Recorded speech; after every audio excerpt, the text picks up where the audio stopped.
Er is geen geschikt plakvoen in binnen ons boeteland voor de 52 koninkinders die het in het Lauwersmargebied rennen. Zij komen oorspronkelijk uit het Oostvaardersveld in Flevoland. Het veld werd ze nou stjennen, kind door het protte wetter net langer saffolle dieren herbergen.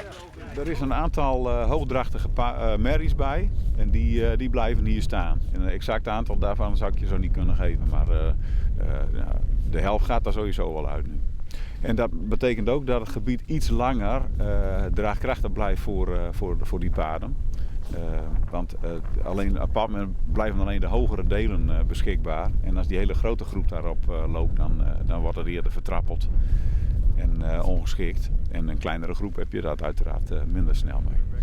Vanwege de grote klisplant koenen de beesten net langer in het Oostvaardersveld blijven. En nou speelt de wetterstaan in het Lauwersmargebied de Sparten. Het is hier in ons reguliere beheer ook zo. Alles wat er aan veulens bij komt, ja, dat gaat uiteindelijk als volwassen dier wordt afgevoerd. En als we een andere plek kunnen vinden, dan gaan ze naar een ander gebied. Maar ja, die zijn er nauwelijks te vinden, in heel Europa al niet meer.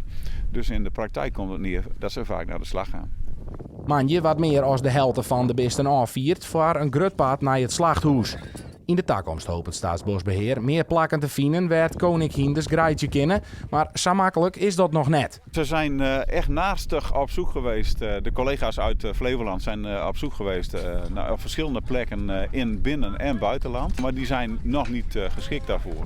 Er zitten nog geen rasters omheen of dat soort zaken. Dus op de termijn nu kunnen we er niks mee.